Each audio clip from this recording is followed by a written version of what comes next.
All right, thanks everyone for sticking with us. We have a really good presentation by my colleague Chris Spall. I'm sure everyone can read what he's going to talk about. It should be on the screen. It's VR content creation going mobile, the hunt for VR's killer app. And thanks again to everyone and all our sponsors. So Chris. All right, thank you everybody so much for coming today, hanging in there with me. I think I usually end up being anchor on these events, so I'll bring us home with this. So I want to give a brief overview of what I'd like to chat with you all about today. I'll give you a bit of information about who I am, just in case we have not met already. Then I'm going to talk a bit about some of my research I've been doing over the past few years, looking at VR acceptance and adoption. But hopefully we won't spend too much time on the research stuff, because one of the reasons why I love MobileMe is it gives me a chance to talk about what I'm excited about that's coming next. So we'll take a little detour into some possibilities that I'm excited about, and then a discussion about how some of what I'm excited about is going mobile. So to get us going, as Brant kindly said, I am Dr. Christopher Ball in the Department of Journalism here at the University of Illinois at Urbana-Champaign, and very broadly speaking, I study emerging technologies and society. So their impacts on us and our society. And in particular, I focus on interactive and immersive media technologies.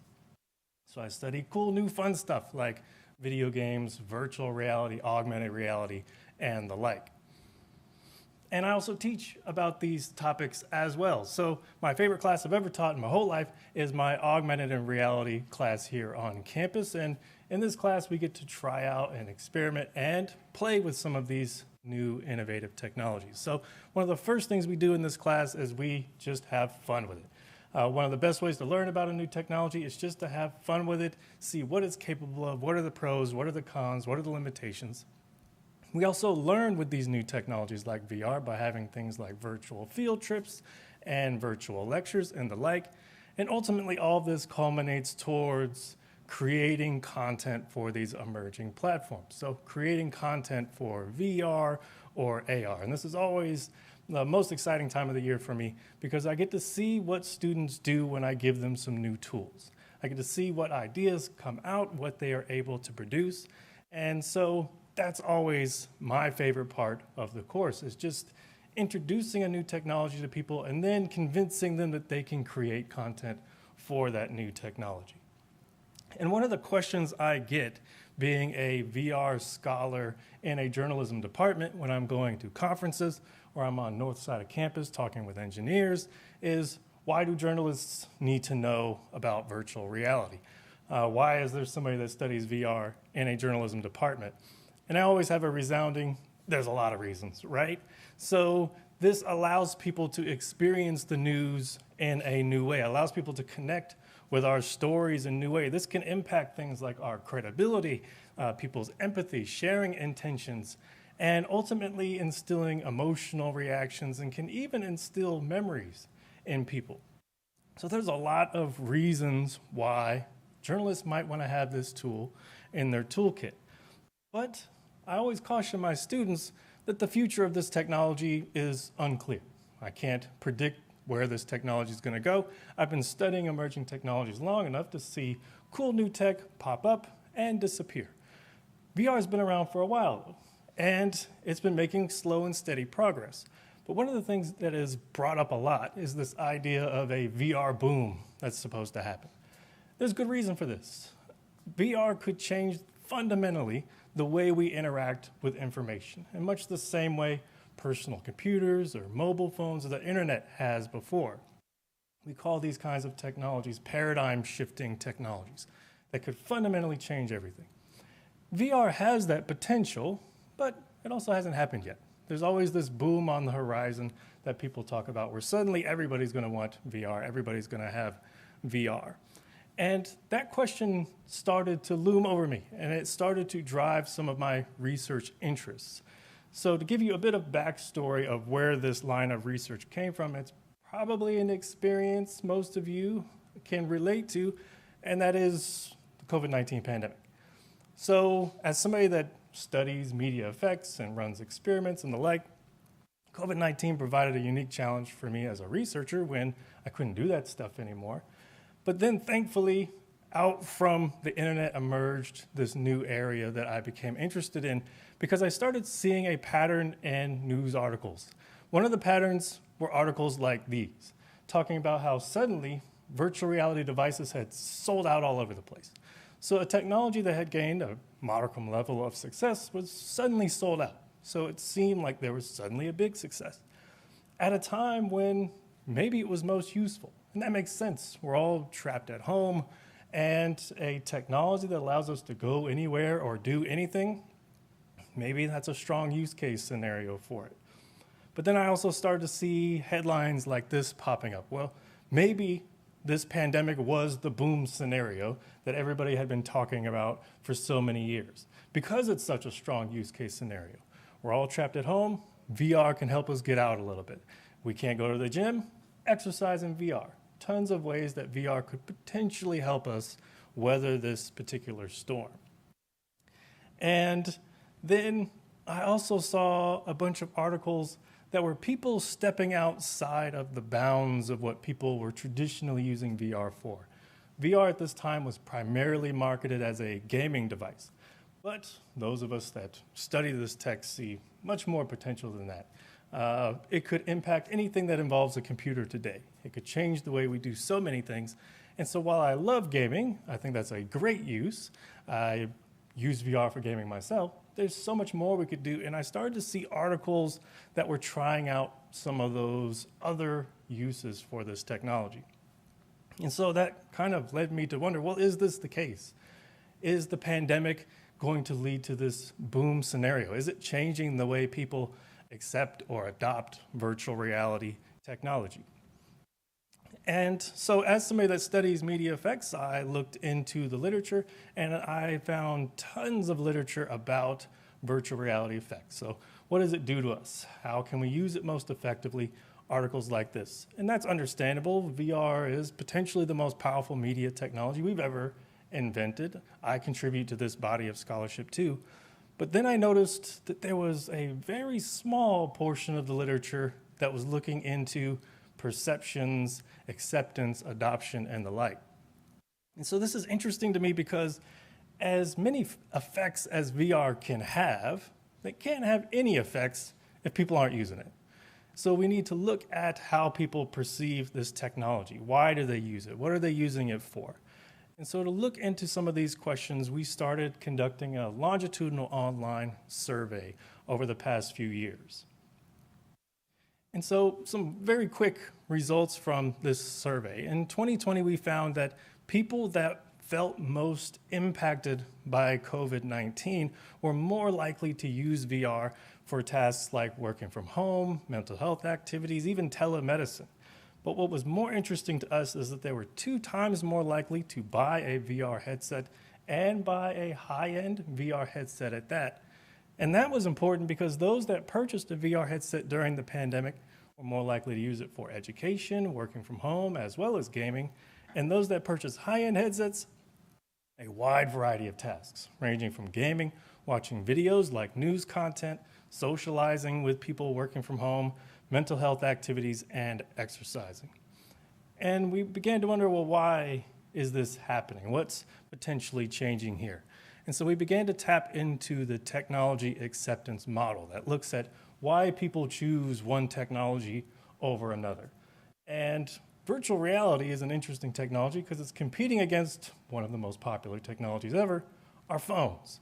So why would we put on a headset instead of pulling out our phone for whatever task? 2 important factors that are posited by the technology acceptance model that influence that decision is how easy it is to use that technology and how useful that technology is. And so when we checked how this was playing out with virtual reality, it panned out. Those that felt VR was easy, that it was useful, more likely to use it, with usefulness being a much stronger predictor here. So VR being easy is very important, but what was really a driving factor was it useful? And we thought, well, maybe COVID-19 is an external variable impacting both of these. And that panned out. Not only that, but once again, usefulness was the bigger determiner here. So those that were impacted by COVID-19 felt VR was easier to use, felt VR was going to be more useful to them, and thereby they were more likely to want to use it. And I thought this would dissipate over time as we began to learn how to live with COVID-19. We got vaccines, the quarantines lifted. I thought this would drop off, but it actually persisted past the 3 years. So it might be getting a little bit weaker as it goes along, but the pattern persisted. But we also wanted to look at how VR experience plays into this system, because one of the interesting challenges that VR has ahead of it is it's very hard to market. You can't talk to somebody about VR. You can't show them a picture of VR. You can't show them a video of VR because VR is inherently experiential. The only way for you to truly understand what VR is to put those goggles on. And we wanted to look at how that might influence people's perceptions. So how does VR experience play out in this model? And having VR experience was not associated with whether it was easy, but it was associated with whether or not it was useful in 2020. But in 2021, this happened. Suddenly having VR experience led to less belief that it was easy, less belief that it was useful, less overall intention to use it. But then the original pattern reemerged in 2022. So we were wondering, well, why did this happen? And that led us to an often discussed model. But in general, it would seem that there was a VR boom in 2020 that we found here. And what was interesting to me was it wasn't just increased adoption, it was a diversification of the kinds of uses of VR. But that boom seems to have been followed by a small bust in 2021. And when trying to make sense of this, that led us to the often discussed Gartner hype cycle. This is an industry model that, in essence, helps us understand how technologies become adopted in society. Starting with a technology trigger, some new technology comes out, everybody's super excited about it, but that leads to the peak of inflated expectations, where we think it's going to change the world, then we quickly find out maybe it's not, and we hit that trough of disillusionment. But then after a while, we figure out what it is good for, and we start to integrate it into our life, and eventually we hit that plateau of productivity where now we know how it's useful to us, how it might fit into our lives. But an interesting thing about the Gartner hype cycle model is there isn't a ton of academic scholarship validating this model. And we thought, while we don't have enough data to validate this entire model, we might be seeing the presence of what we would call hype cycle dynamics. So in 2020, maybe everybody thought VR is going to help me get through this pandemic. Then in 2021, they realized this isn't quite as great as I thought it was going to be. And then 2022, it starts to balance out a little bit more with how people are actually using it. But VR has been around for a while. A lot of us in this room have been studying VR for quite some time, and this kind of pattern seems to be common with this technology. So maybe it's not a hype cycle, maybe it's hype cycles, where it's not just one technological trigger, maybe it's the slow evolution of this technology leading to new hype cycles as it rolls along. And then the question becomes, well, what's the next peak that is on its way? If you've been studying this space or observing this space, you could probably guess it is Apple's entrance into the XR arena. So a lot of people have been putting a lot of value on Apple entering into this space, and with good reason, right? The question then is, well, then how do we break the cycle? How does VR get to that plateau of productivity?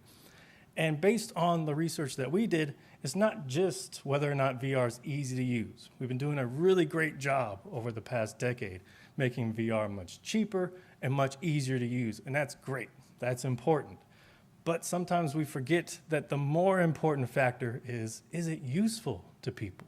Is there a reason to pick up a VR headset over your phone?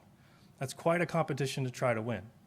So if we want both of those factors in play to have the best outcome, and that's fortunately something Apple does fairly well. They're very well known for really great hardware, but more importantly, its combination with really great software.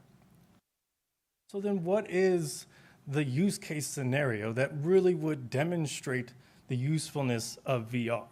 This is what I call the hunt for VR's killer app, coming soon to Netflix as a docuseries. We've been talking about this for a long time. What are we going to use this for? You put on this headset, you see all of this potential for this technology, and then take it off, ends up in a closet, because that use case isn't quite here yet. So for those of you that haven't heard this term before, this killer app term is referencing a piece of software or application that proves the core value or usefulness of a technology. Steve Levy said in 1985 that it's software that does something that, for a while at least, can only be done by that particular machine. And since we're talking about Apple, let's look at Apple's history with killer apps.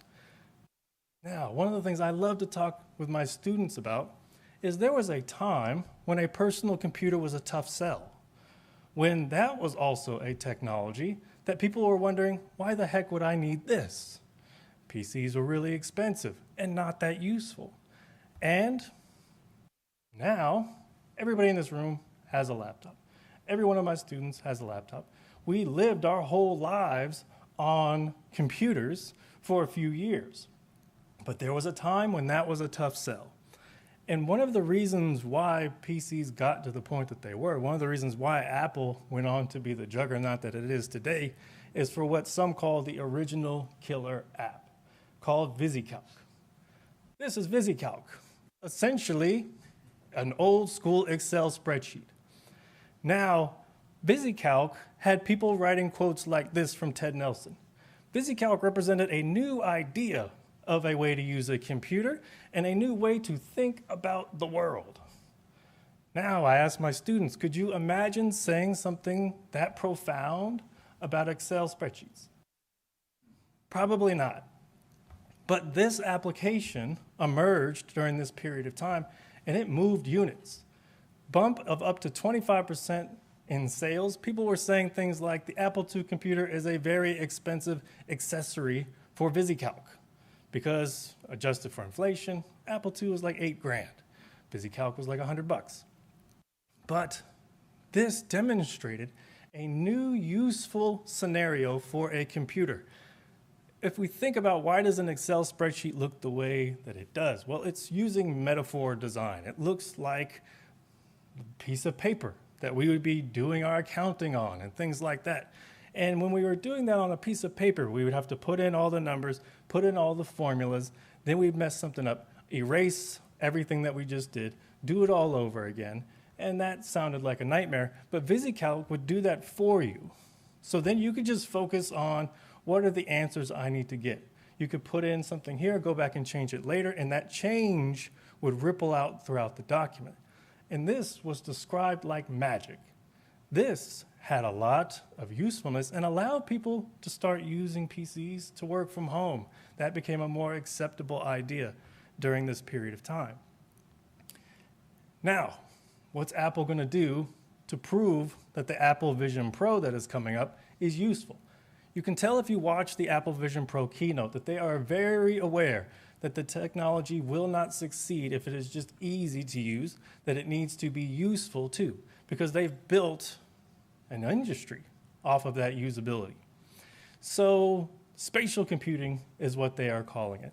We sometimes call this immersive computing and things like this. The idea that we can step beyond the frames that we've been working in, our monitors, for example. So they made a big push in that keynote video that you will be able to hang monitors in your environment, make more monitors, resize them, things like this. Do anything you would do on your computer, but more immersively using this technology.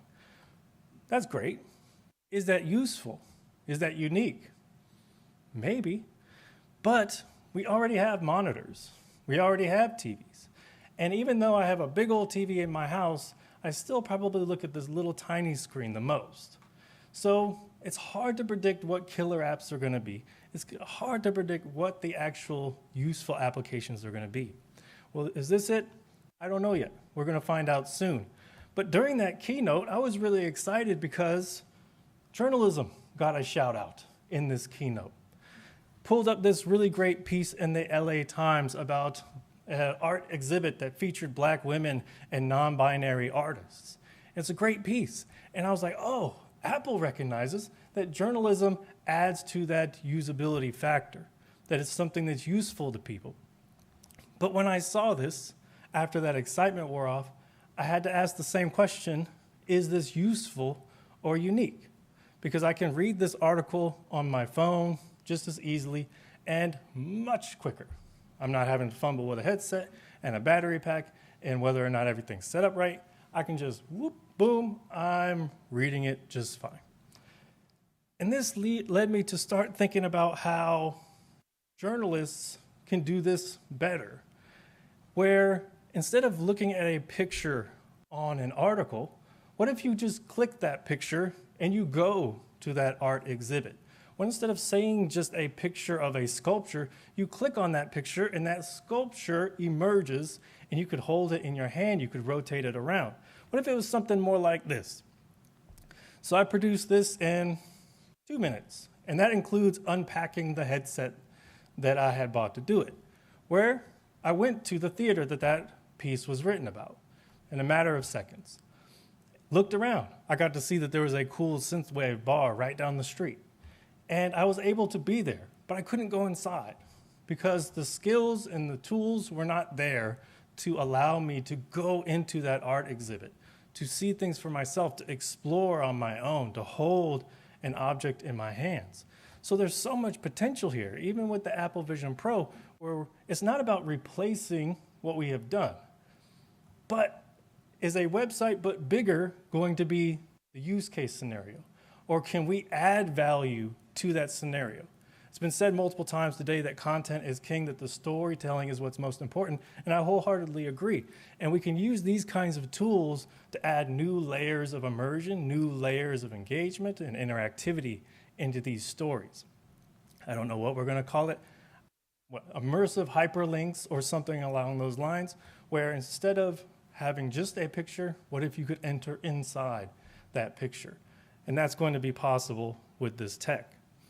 And thankfully, we're not starting from scratch, because I shared the stage with a lot of awesome creators that have been doing awesome work in this space for quite some time. So it's more than just reading a web page but bigger, but we can enter into these stories. We can interact with these stories, and we've already been doing that for quite some time. But the barriers were there. We need the skills, we need the technology to produce these kinds of pieces. And this is what I do with my students. This is an omnidirectional 360 camera.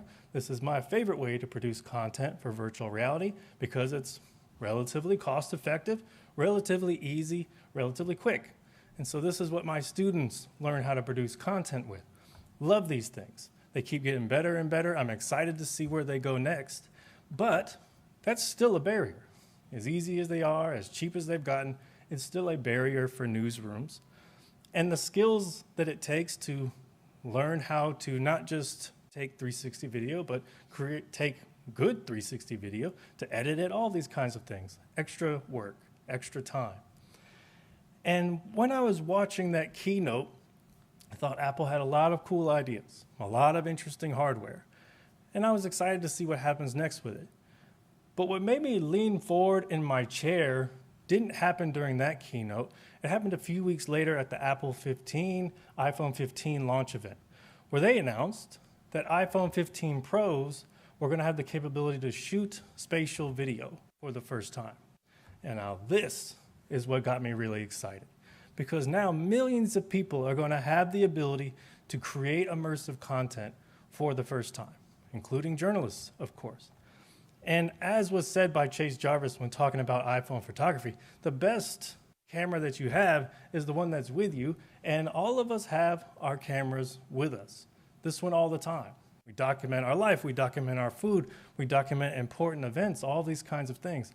And now, for the first time, that camera, that phone that we've had in our pockets, has the potential to become a mobile immersive studio. We've been adding pieces to that puzzle over time. A lot of speakers today have talked about things like photogrammetry, another topic we cover in my class. How we can create 3D models with just our phone, something that you already have. And yeah, having the latest iPhone is going to make that process a little better, a little easier, but it doesn't have to be. We can just take pictures with your old phone that you've had for a little too long, and we can still make a 3D model. So all these different pieces of creating an immersive story puzzle are coming into place, and this is one that I'm really excited to see what happens next. I'm excited to see what happens when journalists get their hands on this kind of technology, but I'm also excited to see what people do with this technology when they get their hands on it, because I'm wondering if maybe this is the killer application, or at least maybe one of them. Being able to capture and communicate experiences in a new way with the technology that you already have. Now, when I first got this job, and I'm trying to figure out how I'm going to run things, how am I going to teach this class, what technologies am I going to use, and I'm trying to figure out 360 cameras and the like, that's what sold me on it. It wasn't a piece of content I consumed. It was using it to capture an important family moment. So it was Christmas 2019. My whole family got together. There was a time capsule that we had sealed for 20 years, and my family was going to open it up. So everybody got together, a very rare occurrence. And we opened it up, and before we did, I had the thought, I have this 360 camera in my bag that I've been trying to figure out how to use. I'm just going to turn it on and let it roll and see what happens. And I recorded that function, that family function, not knowing that a few months later, the whole world was going to change. My family was going to change. Next time I went back to that house, it was going to be to sell it. And that moment, being captured in that way, made me believe in immersive technologies like nothing else I had experienced. And I was fortunate enough to have the skills, to have the tech to do that. But if our phones become mobile immersive studios and other people, anybody can start doing this, I'm really excited to see if that raises public awareness and the power that this technology has. When they're not just consuming immersive media content, but they're creating it themselves. And that experience, maybe that drives more eyes towards the work innovative journalists have been doing all along to produce this kind of content. And so to return to that original question I get asked, why do journalists need to learn about VR? A lot of reasons that I've gone over, many more that I could go over. But one of my follow-ups is often, well, VR needs to learn a lot from journalists. Of course, we're here. We've been here all along. And journalists are producing content that connects people, where people learn about the world, that changes their perspective, that gives them new experiences, have been innovating and creating useful and unique content for over a decade now. And if VR and XR and all these related technologies are ever going to really hit that plateau of productivity, it's not all about that hardware and that it's easy to use. It's about whether or not it's useful. And these are the kinds of things that people thought were useful when they were using this technology during the pandemic. Journalists have been doing all this stuff. So I'm really excited to see what's next. Will it work? Will it go bust? Or will there be another boom? I can't say yet, but I'm looking forward to seeing what's happening, because one way or another, we're learning how to tell these kinds of stories. The techniques you've heard about today, 3D scanning and things like this, we're getting better and better. We're getting better and better tools at creating and telling immersive stories. And some new tools are coming down the pipeline, and I can't wait to see what people create with them. I can't wait to see what you all create with them. So I want to see kids' first steps, birthday party, random family functions, your lunch, but immersively. Let's see what works. So I'm really excited for what's next, and I hope you are too. And let's see what we can do with these new iPhone cameras when they come out. All right. Thank you so much.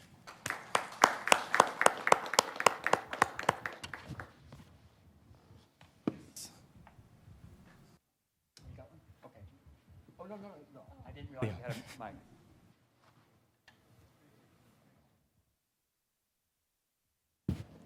mic. Thank you, Chris. There we go. For the non-techies in the audience, Could you give me a clear understanding of what is different with the iPhone Pro spatial video taking that differs from my phone, which is an iPhone 8? Ooh, you got a while before you have spatial on that, probably. Yes, yes. But spatial video, at least as much information as they've released so far, is that normally when you're taking a picture with your iPhone, you're using one of these lenses on the back. But they've basically started using two lenses at once. So much like how your eyes see in 3 dimensions because you're seeing from slightly different angles, now by using two lenses at once, we can recreate some of that illusion of depth. But I'm also thinking that they're probably doing some work with the LiDAR sensor that's right next to your cameras, which is also gathering spatial data as well. So we're not quite sure how everything's going to shake out yet because it hasn't been released. That function hasn't been released. But the general idea is that it will be more 3D video, maybe even video that you could maybe tilt a little bit, see around a little bit, that will hopefully make it feel more realistic or more immersive. So possibility of 3D videos and 3D photos? Yes, hopefully. Possibility. Yes. Thank you. Thank you. Oh, no problem. Thank you.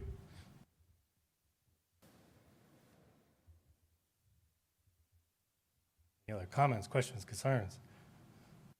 Are we ready to go home and get dinner?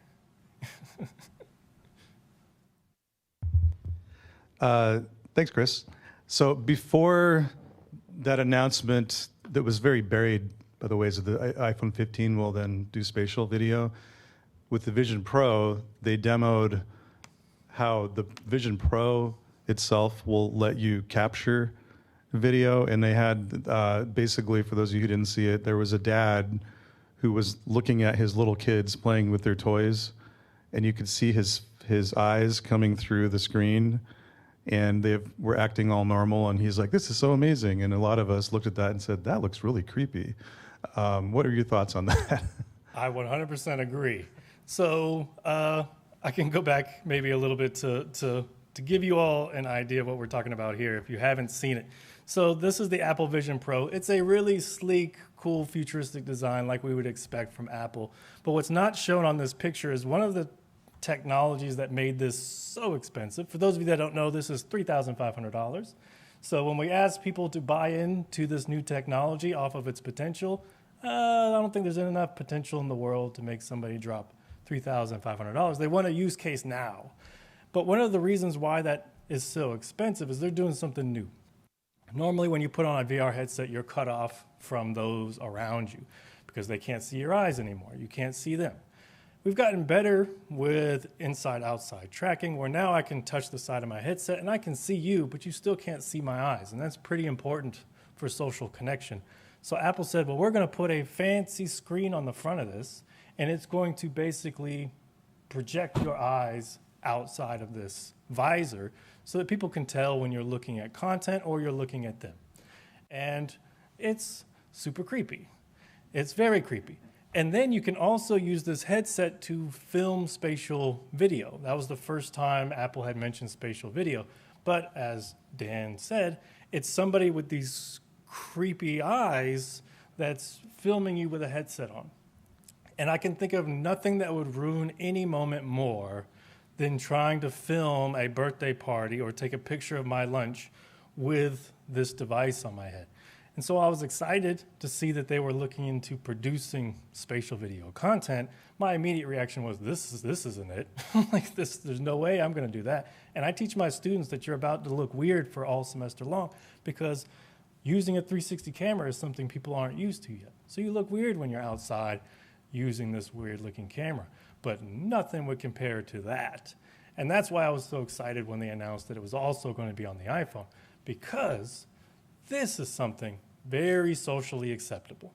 So no matter what cool VR camera technology you have, you're going to get some weird looks, but not as many if you're doing this. And so not only is it the camera that you have on you, but it's the most socially acceptable camera as well. And so when they said that, I was like, oh, okay, now I'm much more interested to see what happens with spatial video. Will it end up like the panorama feature that none of us use? Or will it be something that we all use all the time? We'll we'll have to see. But good point. What they call the Google Glass, you were called a glass hole if you had on the Google Glass. I can't imagine what they're going to call people that are taking video with the Vision Pro headset. There's going to be a whole new name for that, probably. Yeah, we have one over there. Hi, thank you. I guess I wanted to talk more about like wearing these in public. The new Meta Quest just came out too, and it's like this where it's like they both have complete pass-through where it's like you can have this thing on and just walk around, and they're completely mobile. So I guess I don't know. Like, do you see people like wearing these on the bus and stuff, or like I don't know? I feel like phones were weird when they first came out. If you saw like someone on their phone all the time, you'd call them a name like glasshole.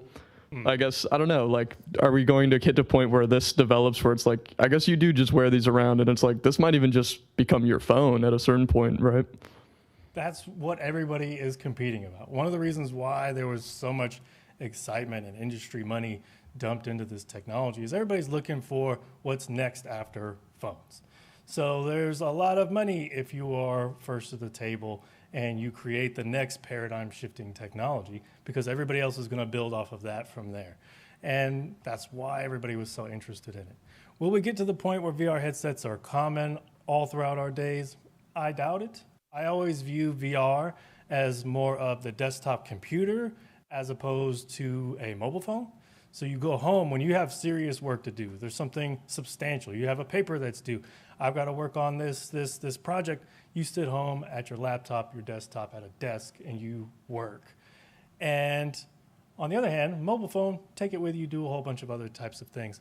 And I think AR glasses are probably going to be more in the mobile phone category, while VR goggles are going to be more in the desktop computer category, where it's probably not something that I would imagine being common in everyday life, walking around on the street, even though pass-through has gotten much, much, much better in the past few years. Could be wrong.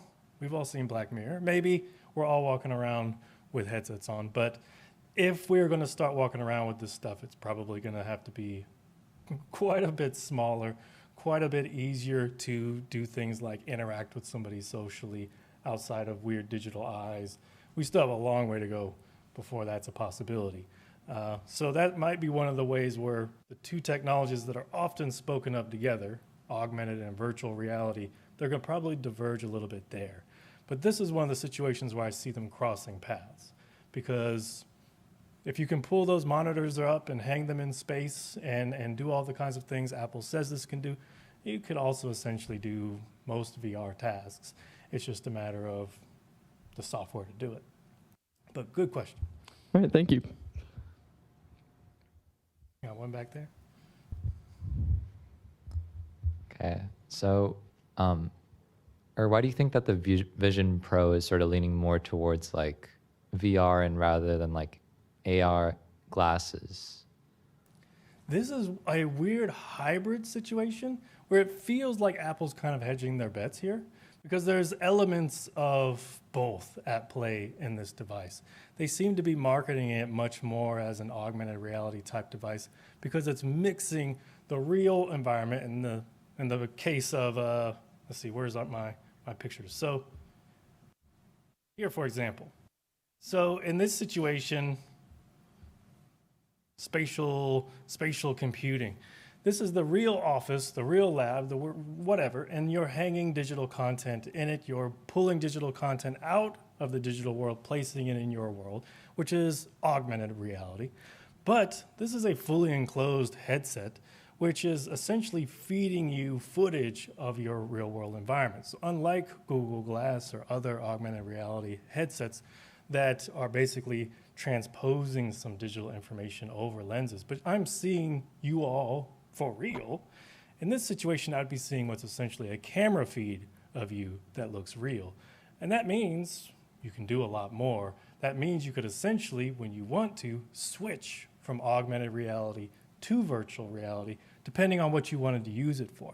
And that's what's becoming known as the mixed reality model, a device that can do both. And that seems to be where Apple is going here, is trying to get the pros and cons of each of these technologies to hopefully work together to create a more useful device. Because as somebody with kids, when I first started working with virtual reality, I had to literally build a fence around my play space so that I didn't accidentally punt a toddler while I was in VR because I had no idea what was around me.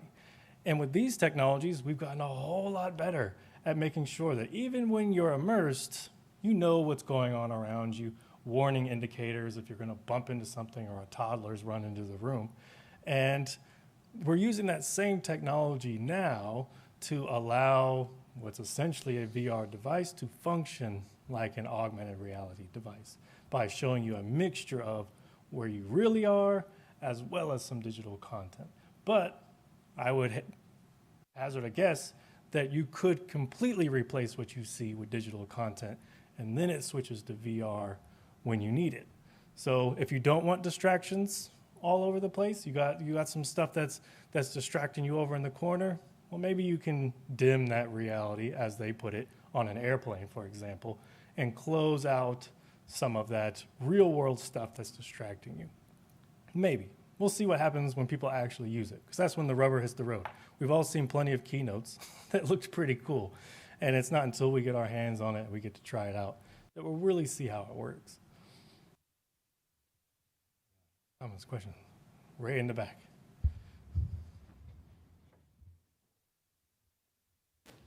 Thank you. Super inspiring stuff. It's one of those things where I'm excited about the potential here, and I know that with the work I do, I've stepped away from the VR, AR side of things, and to see things that are upcoming, to almost start to realize what we had hoped we had about 5 or 6 years ago. Mm-hmm. My question to you, though, is around bandwidth and closed ecosystems. It's one of the things that I'm still concerned about, and the spatial video and potential 3D photos as well. I think about file sizes, bandwidth requirements. I think about Apple creating that closed ecosystem, and when you compare, let's say, Apple to what Meta might be doing, and we were talking about accessibility via the web, I worry about that separation. I'm curious if you have thoughts as far as where the journalism industry, or potentially even, let's say, audiences might be able to start breaking those barriers, because right now I feel like it's starting to separate. And that's a concern that I think we had 5 years ago, and it's just based on this. Yeah, I'm just curious to get your thoughts. Oh, I totally agree. So right now we use our iPhones to take pictures of our life all the time. And that picture is something we can use wherever we want, on our website, on our Instagram, whatever. So it's a small, easy to transmit file that can be used in any number of applications. Spatial video, Apple putting their own little spin on it, makes me worried that it's going to be a proprietary file type that only the Apple Vision Pro would be able to recognize or utilize in any sort of meaningful way. If that were to happen, that would be a substantial dampener on the current excitement I have about this. I'm hoping that we will figure out how that you might take a spatial video picture on your iPhone, but you could view it in a Meta Quest device, for example. But as we discussed, a lot of these big players are spending big money because they are trying to cordon off areas of future tech that they will then have the rule of law over. And so Apple's also potentially playing into that. And that would be very worrisome, because I take the stance that's much more similar to what Dan was mentioning of, let's use Safari, let's use the web apps, let's because that's a pipeline that we have much more open capabilities to, that anybody can access regardless of whether it's Android or an iPhone and things like that. And I'm hoping that there is a virtual reality equivalent where we can just use the browsers to still transmit this kind of information. In terms of file sizes, I'm also very interested to see. There's very little information on how Apple plans to do this right now. It was kind of odd how it was sort of a throwaway in the keynote. So we don't know what these file sizes will look like right now. They could be prohibitive. If it's with my 360 cameras, usually I tell my students, bank on about 1 gigabyte for every minute you film, and that adds up really quickly. So 360 cameras are not great for all-day shoots, because the battery's going to run out in 2 hours if you're lucky, and you're going to eat through a whole external hard drive in the process. So when I send students out to the field, I say have backups. Have a portable charger, have your own external hard drive or jump drive or laptop where you can dump files if you need to. And that kind of shapes the storytelling, right? You can't just put it there and leave it on all day. And if a spatial video on your iPhone eats up 10% of your overall iPhone storage, you're probably not going to take that many videos. But hopefully, we'll have a compression technology where it's somewhere along the lines of acceptability in file size. And hopefully, it's a format that is accessible across devices and can be useful. Because if I can't rely on my audience being able to access that content with whatever device they came to me with, then its usability will go way down. But if this can set a new standard or a new precedent that phones can do this, I'm talking about the camera layout mimicking how our eyes are laid out. That's not new. Like all phones have multiple lenses now. And so if this can become a more common feature of phones, then hopefully that will emerge where we can use this wherever we want. But I wouldn't be surprised if it was made proprietary. So I'm excited, but cautiously so. I think you could be right there. All right, we done? Well, thank you all so much for listening, taking the time. I appreciate it.